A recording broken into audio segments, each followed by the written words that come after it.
네, 북한이 어제 대륙간 탄도미사일 ICBM을 발사했습니다. 김정은 국무위원장이 직접 발사 현장을 참관했고 미국과 장기적 대결을 준비하겠다는 메시지도 냈는데요.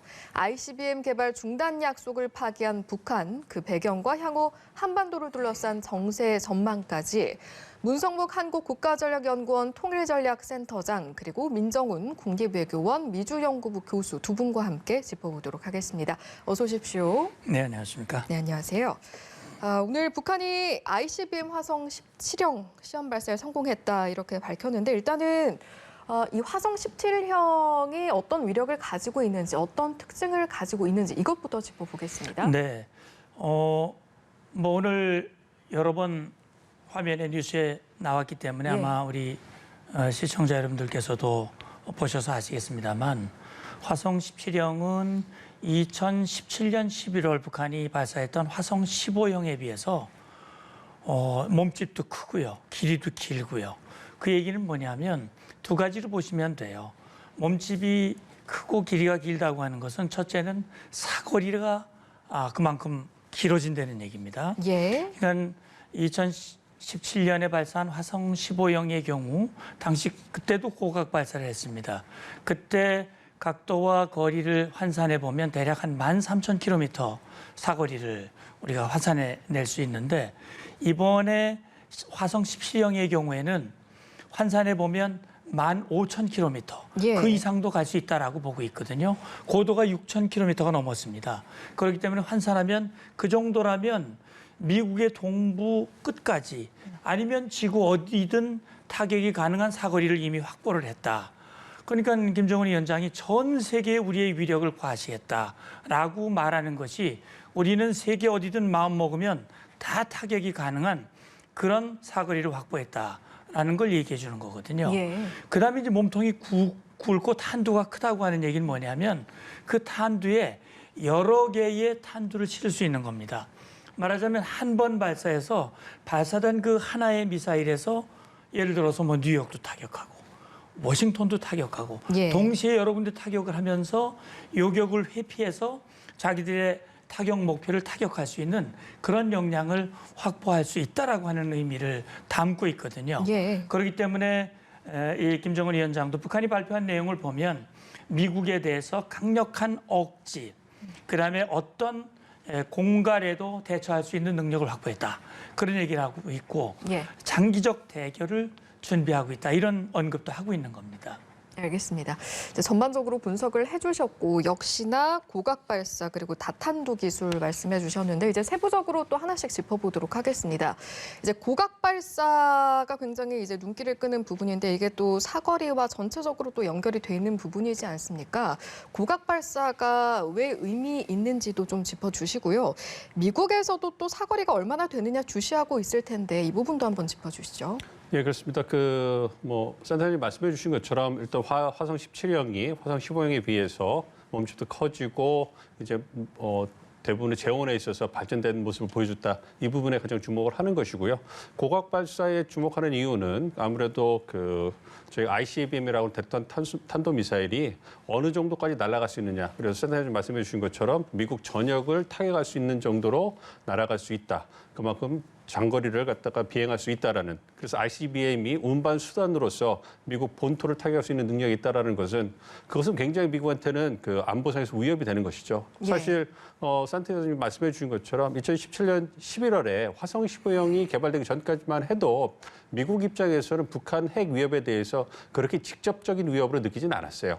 왜냐하면 운반 수단이 검증되지 않았기 때문에 북한이 핵탄두를 20기 정도를 갖고 있다 하더라도 그것을 갖다 실어 날려보낼 운반 수단이 없기 때문에 미국은 태평양 사이도 있고 멀리 떨어져 있지 않습니까? 그렇기 때문에 북한 핵이 직접적으로 미국의 안보에 위협을 주는 건 아니다. 물론 한국이나 일본 같은 중요한 동맹들에게 안보 위협을 주지만 미국에게 있어서는 직접적인 안보 위협이 아니기 때문에 조금 떨어져서 북한 핵 문제를 바라보는 그런 경향도 있었거든요. 그 부분이 화성 15형으로 인해 가지고 고각 발사를 통해서 장거리를 날아갈 수 있다. 미국 본토를 직접 타격할 수 있다. 물론 이제 정밀 타격 능력에 있어서는 검증이 안 됐기 때문에 이 부분에서는 그냥 정말 정밀 타격이 검증이 안 됐기 때문에 어디에 떨어질지 몰라. 그래서 더 무서울 수도 있어. 예. 이런 우스갯소리로 나올 정도였지만 어쨌든 장거리 그 비행 능력이 검증됐기 때문에 미국으로서는 굉장히 위협적으로 느껴졌고 예. 이번에 화성 17핵을 통해 가지고 그 장거리 비행 능력이 보다 더 강화됐다. 여기에다가 다탄두를 실을 수 있는 능력이 가능해 보인다라고 하기 때문에 미국으로서는 보다 더 한층 더 고조된 위협을 느낄 수밖에 없는 것이죠. 그래서 이제 고각 발사가 갖는 의미가 미국에 있어서는 직접적인 안보 위협을 가중시키는 그러한 역할을 한다 이렇게 말씀드릴 수 있겠습니다. 알겠습니다. 이제 두 분 말씀 통해서 화성 17형이 어떤 특성을 가지고 있는지에 대해서는 충분히 이야기가 좀 나온 것 같아서 오늘 오전에 조선중앙통신 보도 내용이 나온 게 있습니다. 이 내용 듣고 다시 돌아와서 자세한 내용 짚어보겠습니다. 김정은 동지께서는 신형 대륙간 탄도미사일 시험 발사를 단행할 때 대한 친필명령서를 하달하시고 전략무력은 미 제국주자들의 그 어떤 위험한 군사적 기도도 철저히 저지시키고 억제할 만반의 준비 태세에 있다고 어떠한 군사적 위협 공간에도 끄떡 없는 막강한 군사 실력을 갖추고 미 제국주의와의 장기적 대결을 철저히 준비해 나갈 것이라고. 네. 내용을 듣고 왔습니다. 미국과 장기적인 대결을 준비해 나가겠다. 게다가 핵이란 표현만 13번을 반복을 했습니다. 앞서 언급을 해주시기도 하셨지만 현 시점에서 ICBM을 발사하고 이른바 북한이 레드라인을 넘은 건데 북한의 의도 좀 더 세밀하게 짚어봐 주신다면요. 네. 자, 그러면 이제 우리가 2018년으로 좀 시계를 돌려볼 필요가 있어요. 북한이 2017년 11월 29일 화성 15형을 발사한 후에 핵무력 완성을 선언했습니다. 그리고 나서 북한이 발표한 내용을 보면 우리는 이제 핵무력을 완성했기 때문에 추가 핵실험도 필요 없고 또 장거리 미사일 발사도 필요가 없다. 그렇게 얘기를 하면서 평창올림픽을 계기로 해서 이제 대화를 하고 싶다라고 우리 대한민국과 미국을 향해서 화해의 손짓을 보냈거든요. 그때 김정은 위원장이 내세운 게 비핵화입니다. 비핵화할 수 있다라는 거였거든요. 물론 거기에는 조건이 달려 있었죠. 조건부 비핵화. 자, 그래서 북한의 그 비핵화, 김정은 위원장의 비핵화의 의지를 보면서 우리 문 대통령도 남북 정상회담이 성사된 것이고 예. 그다음에 미북 간에도 트럼프 대통령이 그걸 화답을 해서 2018년 6월에 미북 정상회담이 이루어졌거든요. 예. 그런데 사실 지금 돌이켜보면 저는 그때 의심을 했거든요. 과연 김정은이 비핵화를 하겠느냐. 저건 아마 자기들의 목표를 달성하기 위한 일종의 위장 평화 공세 또는 쇼맨십일 것이다 라는 의구심을 가지고 있었는데 네. 그렇다는 게 입증이 된 겁니다. 다시 말하면 북한은 비핵화라고 하는 이런 명분을 내세우고 구실을 내세워서 상대방을 기만하고 결국은 그동안 시간을 벌고 역량을 확보하게 된 거예요. 북한이 내세운 게 뭐냐면 최근에 북한이 미국을 향해서 적대 정책을 폐기해라. 둘째는 이중 기준을 철회하라 그랬단 말이죠. 예. 이 적대 정책을 폐기하라고 하는 것은 한미 동맹은 북한을 적대시하는 정책이거든요. 예. 한미의 공동의 적이 북한이기 때문에 동맹을 폐기하라는 의미입니다. 말하면 예. 두 번째 이중 기준 철회는 우리 핵미사일 개발하는 거 문제 삼지 마. 이건 우리 주권 국가로서 당연한 거니까. 그런데 미국이 이건 들어줄 수가 없는 거거든요. 그리고 북한으로서는 자 이제 미국에게 아무리 요구해도 이건 이 자기들이 요구를 관철시키기 어렵다. 이건 굉장히 장기전이다. 예. 이런 것. 두 번째는 미국의 위협을 미국이 끊임없이 북한을 핵 위협을 한다라고 얘기를 하고 있는데 사실은 53년 정전협정이 체결된 이후에 미국이 북한을 공격한 적이 없거든요. 자기들의 핵미사일 개발을 정당화하기 위한 하나의 논리죠. 예. 의도를 물으셨기 때문에 미국을 향해서는 자기들이 원하는 말을 들어주지 않으면 우리는 우리의 길을 가겠다라고 하는 것을 보여줌으로써 예. 미국으로 하여금 자기가 원하는 협상의 판으로 미국을 이끌어들이고자 하는 그런 마음이 있는 것이고 예. 우리를 향해서도 한국을 향해서도 그 연합연습 중단해라, 첨단 무기 들여오는 걸 중단하라고 요구했지만 우리는 그럴 수가 없는 거거든요. 그렇다면 우리는 물리적인 힘을 가지고 남측을 향해서 협박을 하고 강도를 높이겠다라는 그런 의미고 사실 예. 가장 중요한 것은 저는 내부적인 의도가 더 크다고 생각해요. 그렇습니까? 북한 내부에 김정은 위원장이 권력을 공식적으로 승계한 지 10년이 됐습니다. 2012년 김일성 100회 생일 때 김정은은 북한 주민들을 다시는 허리띠를 졸라매는 일이 없도록 만들겠다고 약속했지만 예. 10년이 지난 지금 시점에서 북한 주민들 경제적으로 우리 더 나빠졌습니다. 그렇다면 김정은으로서는 자신의 업적을 내세울 수 있을 만한 것은 핵미사일밖에 없어요.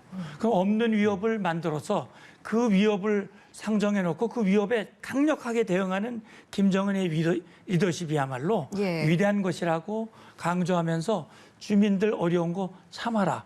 이건 미제국주의의 잘못 때문이다라고 얘기하는 것입니다. 예. 저는 지금의 국면을 그렇게 이해하고 있습니다. 예.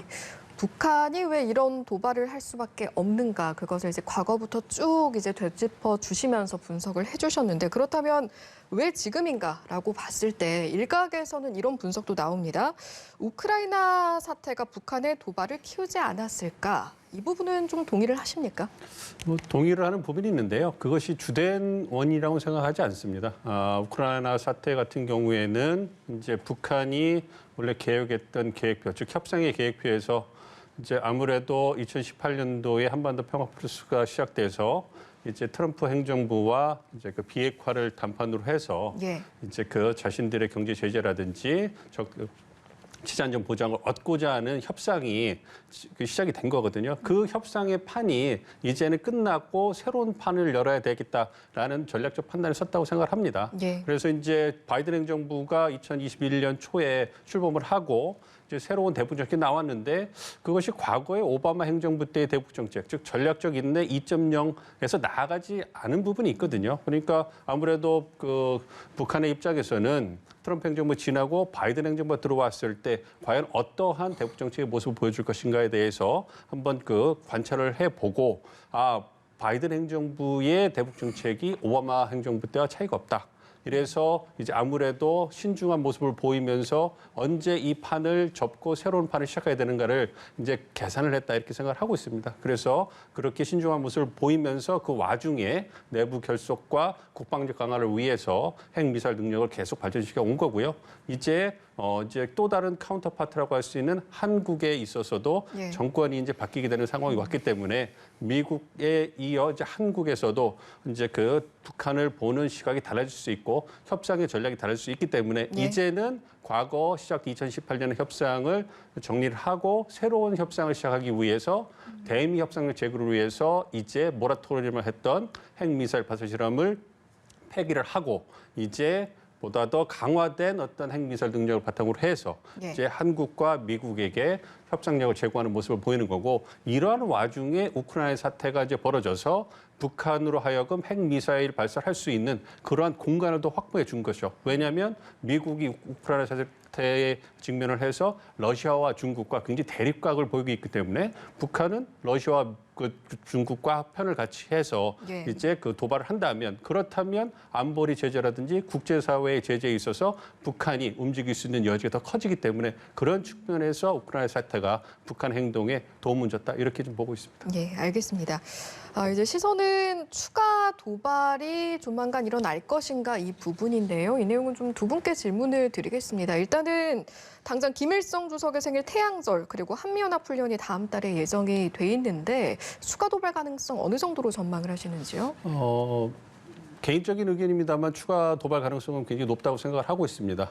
지금 그 북한이 보여주고 있는 도발의 수위라든지 빈도를 본다면 이건 계획된 수순에 따라서 진행되고 있다고 좀 생각이 들고 있고요.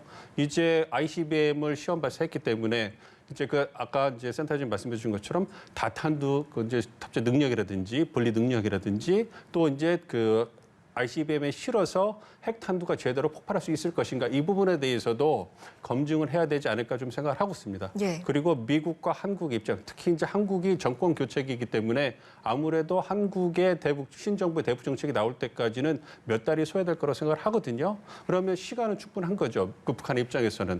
그러니까 그 몇 달 동안에 자신들이 극대화할 수 있는 그러한 협상 카드의 어떤 능력을 제고시켜야 되기 때문에 그렇다면 계획된 수준에 따라서 ICBM 운반 수단의 능력을 확보했으니까 그 다음에 남은 것은 핵 능력.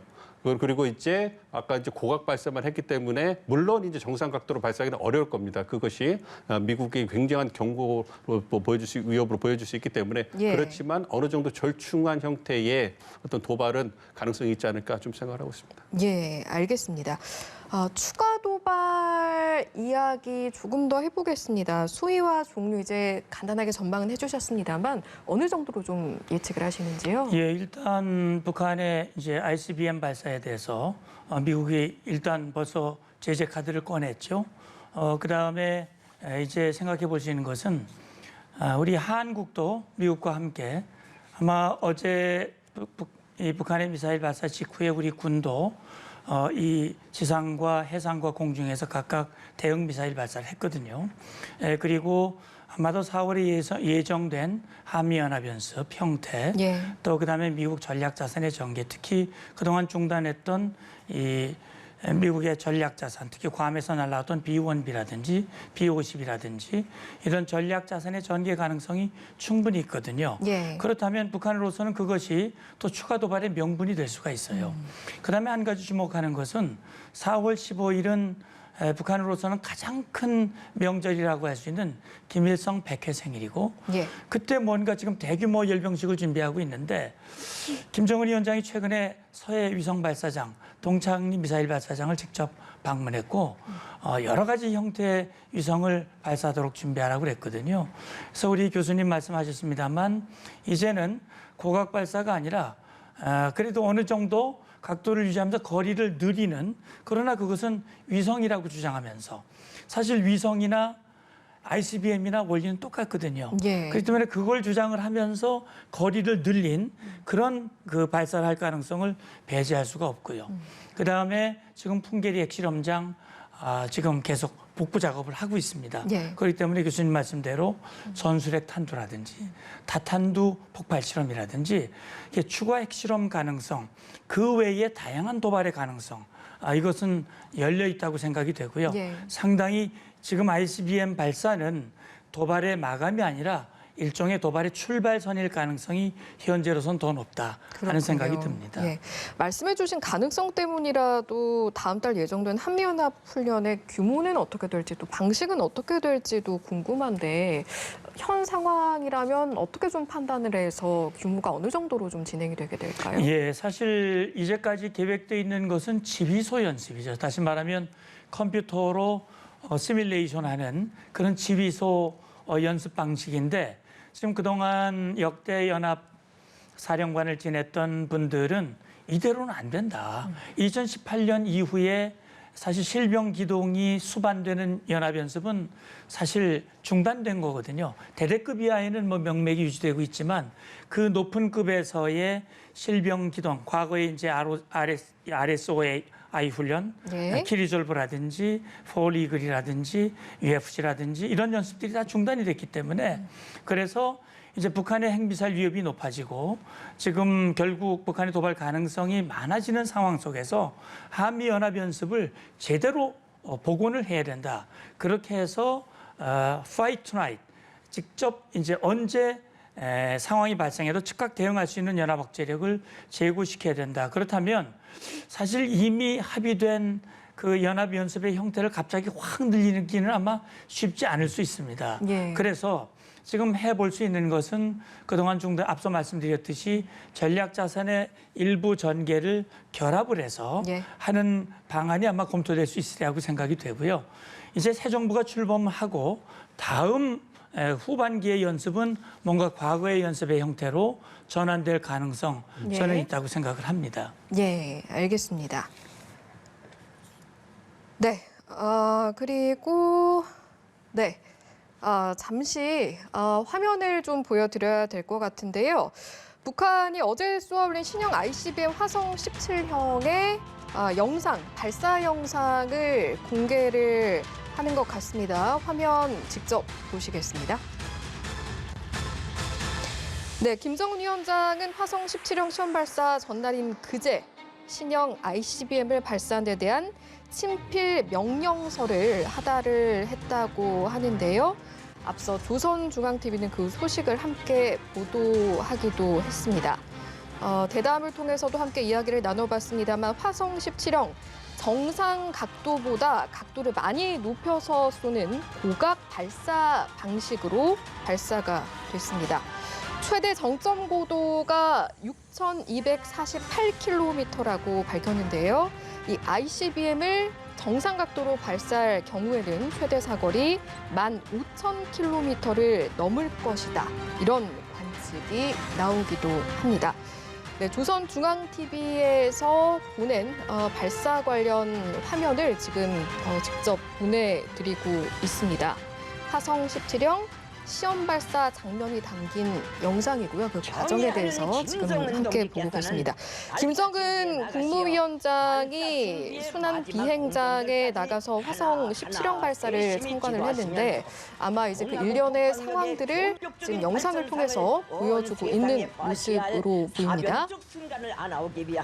네, 화면 이제 두 분 함께 보셨는데요. 이제 중간중간 이제 무기 사진이 보이기도 했고요. 좀 어떻게 네, 보셨습니까? 그렇죠. 예, 그러니까 지금 일각에서는 지난 2월 27일 또 3월 5일 그다음에 3월 16일 세 차례 ICBM으로 보이는 북한의 발사 장면들이 포착이 됐고 북한도 정찰 위성을 쏴 올렸다고 주장을 하기도 했었어요. 예. 16일은 실패를 했었죠. 그래서 일각에서는 실패한 지가 얼마 안 됐기 때문에 17형이 아니고 15형이 아니냐 이런 그 관측들이 나왔거든요. 근데 17형을 쐈다고 북한이 얘기를 했고 이젠 하나하나 장면을 지금 보여주면서 우리의 주장은 이렇게 사실이다라고 하는 것을 영상으로 지금 보여주고 있는데 이 영상을 보면 2020년 북한이 대규모 열병식에서 공개했던 화성 17형의 모습을 지금 그대로 우리가 볼 수가 있는 겁니다. 그렇군요. 지금 보면 발사대에서 이제 발사가 되기 직전의 모습도 지금 이 시각 조선중앙TV 영상 화면을 통해서 보이고 있는데 그 시작되는 화면만 봐도 고각이기 때문에 이제 영향을 받는 그런 각도에 대한 부분도 저희가 알 수 있는 겁니까? 그렇습니다. 예, 고각으로 발사한 것은 지금 뭐 어차피 실거리를 쏘기는 어렵죠. 그건 태평양 또는 그 이상으로 날아갈 수 있는 거기 때문에 예. 지금 북한이 이제까지 한 번도 탄도미사일을 실거리로 쏜 적은 없습니다. 대부분 다 고각으로 발사했고요.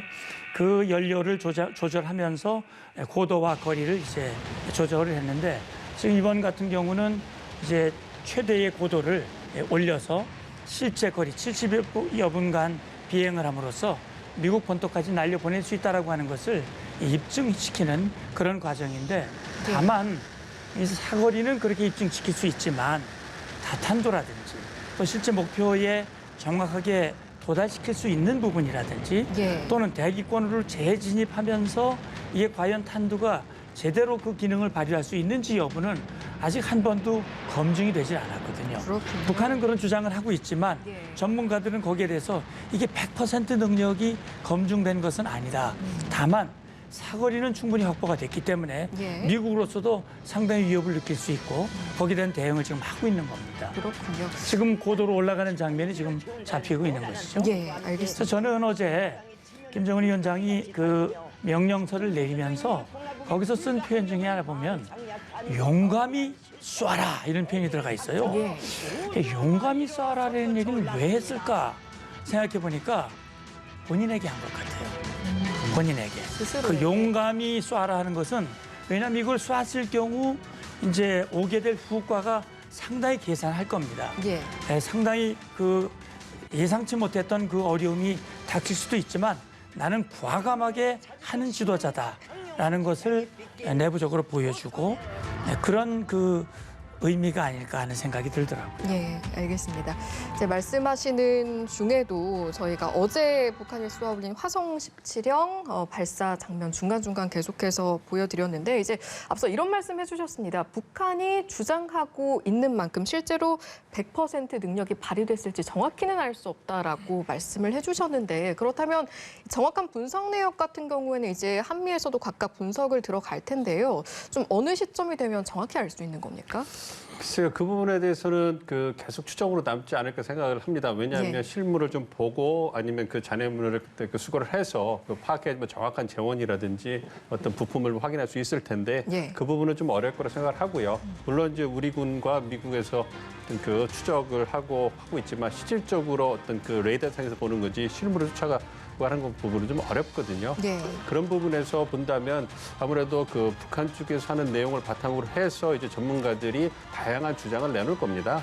그리고 제가 생각할 때는 북한의 입장에서도 아까 이제 센터장님 말씀해 주셨는데 이제 그 장거리 이제 비행 능력과 더불어서 대기권 재진입 능력 그리고 정밀 모니터링 능력 이 부분이 있는데 2017년 같은 경우를 봐도 이 그 만클 이상을 날아가는 어떤 비행 능력은 검증이 됐지만 대기권 재진입 능력이라든지 정밀 모니터링 능력 같은 부분에는 북한이 정확하게 정보를 제공해 주지 않았어요. 예. 그러니까 협상의 카드로서 이미 날아갈 수 있다는 것만 보여줘도 충분하다 이렇게 생각을 하는 것 같고요. 그래서 일각에서는 제대로 검증이 되지 않았다. 아직 개발 중일 것이다. 이런 얘기가 많이 나왔었는데 예. 이제 4년이라는 시간이 흘렀기 때문에 아무래도 그런 부분에 있어서는 보다 더 발전된 능력을 갖고 있을 거라고 생각을 합니다만 북한이 향후 있을 북미대화 체계에 앞서서 그런 부분을 공개함으로써 이제 얻을 수 있는 부분이 과연 얼마나 될 것일까 이 부분을 계산해 본다면 예. 여전히 이제 그 부분은 조금 미국으로 남겨놓고서 계속